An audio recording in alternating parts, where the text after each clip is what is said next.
Good afternoon, guys. This is Ross checking in on another episode of Follow the Build. We are actually down at the new Ribeye Boats Demo Jetty area, which you might have seen a little bit towards the end of last season. But before we look at this boat here, we're really excited to have this space and being able to share this space with you guys. So, you know, it's February, the sun is shining, summer is just around the corner. So if you're interested in building a boat or getting on the water, please do give us a call and come and see us at Ribeye, because not only can we show you the factory where we build these boats as per what you might have seen in some of the other Follow the Build episodes, but we've got this exclusive area on the water now, which is just for our boat testing, but also for you guys, so we can test the boats. So on this episode, we wanted to capture this PRIME 821 here, and it really is one of the most powerful PRIME 821s we've ever built. So let's take a walk around. We've got our demo 821 there, also an 811 here, as you can see. So loads of 8 meters coming through this season. But let's jump on board this boat and we'll talk you through the spec. Okay, so we're next to two 821s. As I say, this is our demo boat. Both of these boats have our new PRIME Ergo Helm Station. So that's suspension bucket seats, loads of storage inside, loads of handles for safely moving around the boat. A rear-facing seat for picnics or water sports, and also you'll see we have 3 cup holders on the top there. So we have shock suspension units underneath those bucket seats, and also a flip bolster. So for me, that is really optimised our 8 meters since we've started building this unit. And because we extend the top part of the moulding as well, there's kind of lights that kind of come out from underneath the moulding as well. So that all looks really good. Key difference between these two boats mainly though is this one has a single 3 engine on the back, which is the new V6 offshore. But this boat, as I say, has 2 of the 250 V6 offshore, so 500 horsepower on the back. So this really is a driver's boat. It's going to be used in the Solent, but it's also going to be used for cross-channel purposes to go across the channel to Guernsey. So let's get on board and have a look. Okay guys, so I'm at the helm with this boat, and we'll start here because there's loads of specs to talk about, and then we'll do a quick once around the boat as well. So just looking at the side of the console, as you can see, twin outboard. The owner of this boat specified with dual tanks, so you've got the fuel inputs there. The little features you get with any Ribeye, be it a 6 meter or an 8 meter. Gel stickers there, so when you let these hang, nothing's going to sort of scratch the gel coat when you're at a fuel barge or anything like that. So I love these kind of little refinements and updates that the team have rolled out over the years.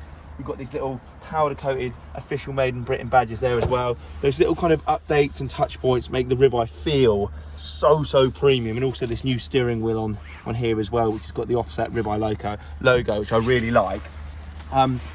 With PRIME, it's all about customization. So we did spend a good amount of time really nailing the details on this, from colors but also layout, fittings, and even dash layout here. So just at a glance here, here's a sketch that the owner actually originally did for us. We then took this to sort of render form, which is that. And if we look at that there, then we look at the actual dash here. We've got the 16-inch plotter, which the owner specified us having the switch panel right in the middle here, and we went through a few additions here just to get the details absolutely bang on, which is all part of the fun. And you know, we really like just kind of going through the details, how you're going to use the boat, and just get those details absolutely perfect. We with this build as well, the owner kindly came down again to see us at Christmas, just so we could get the ergonomics of the Helm Station just right. So we finalised the placement of the Helm Station, but also the height of the ergo the ergo foot plate there, just so it really suited his ergonomics.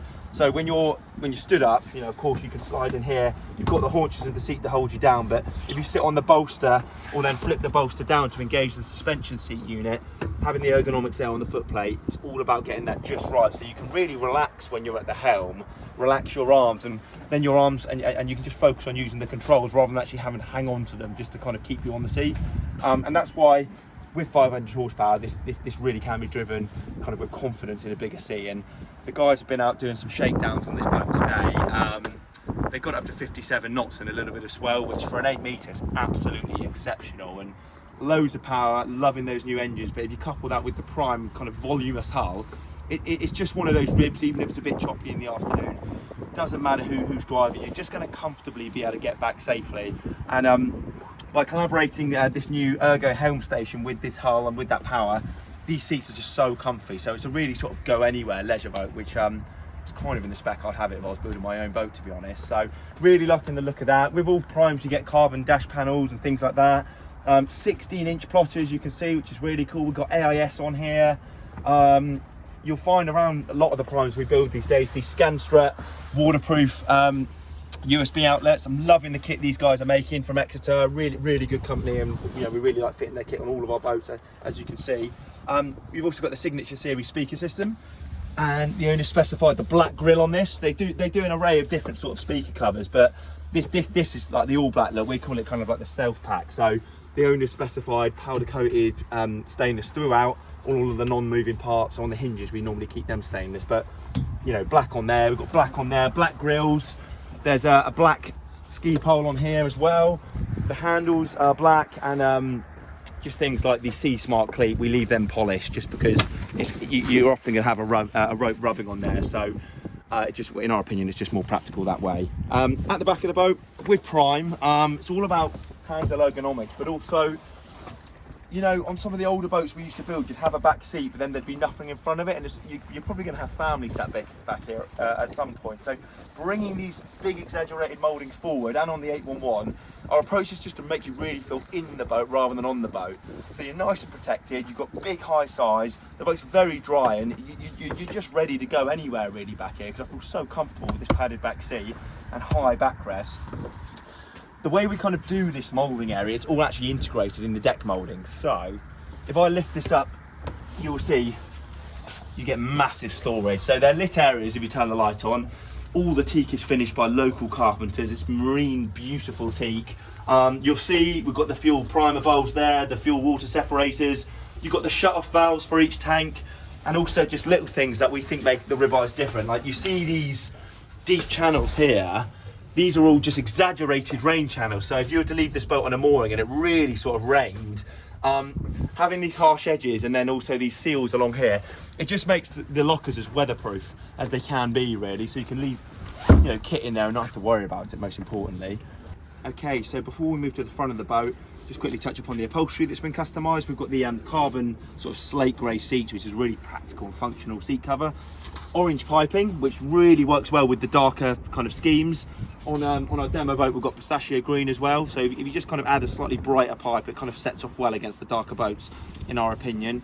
We've got the ribeye embossed on the upholstery there as well, which looks really nice. And before we move forward, just to kind of touch upon some other bits of sort of standard Prime spec, to be honest, you'll see we've got the stainless grille there, which looks really nice with the ribeye logo. You've got the teak table deck fitting, all manufactured out of marine grade 316 stainless steel, and that is our approach pretty much everywhere throughout the boat. If I take out one of these deck bungs, for example, you'll see again it's a weighty stainless steel bung, and it's just proper. It's going to last the life of the boat. It's not one of those things you're going to have to call us asking for a replacement. So let's go to the front of the boat. As we move up the boat, you'll find the stainless steel eyelets for running fenders when you're in mooring mode.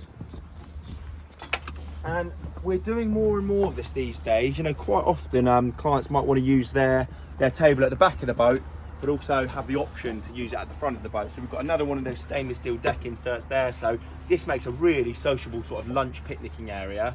Okay, so our approach to storage, as you know, using the monocoque singular moulding for the deck, all of this U-berth area is integrated. So what that means is loads of storage again, weatherproof storage with good seals, rain channels, which kind of diverts all water to the deck, to the drainage. All your sunbed cushions, your tables are all stored in here safely, and there's plenty of space for more kit in there as well. You'll see 2 more speakers here, so there's 6 speakers on this boat, so no matter where you are, you can dial in the zones to where you want to hear the music or radio or whatever. Our approach to sort of getting, you know, in and out of the boat, we're down at the jetty, so if you're going to keep your boat in the jetty, it's all about safety. Bow boarding, you don't want to be standing on seats because they might wear out over time. So we've hinged this bit of upholstery, another non-slip synthetic step there, same again on top of the anchor locker. This boat's actually got a windlass, as you might have seen earlier. You also have one of your pop-up ribeye cleats here, so that's a Sea Smart cleat. On the underside of that, there's actually another stainless steel plate, which really kind of just spreads the load in the event that the cleats really tug. And you know, that just goes throughout the boat really, be it like on a locker hinge or whatever. It's all just built and fitted out to kind of yacht tender standards. So it's a premium boat, and it's just a good solid bit of kit that's going to last. Right guys, so that's a wrap on the walkthrough of this badass Prime 821 project. I'm not going to say whose this boat is, but if it's your boat, thank you so much for letting us build it. If you're going to be boating in a Solent this summer, you might actually see this one blasting around as well. And before it goes, we'll try and get back to you with some content showing you how this boat runs. But yeah, as I say, we're on the jetty, guys. If you're interested in getting on the water this year, please do come on down. We've got Henry and we've got Dan here as well. We've just come back in with a 941. That's our demo boat. So if you want to go bigger than an 821, we can take you out in this boat here. And yeah, appreciate your time, guys. Hopefully we'll see you soon. Cheers.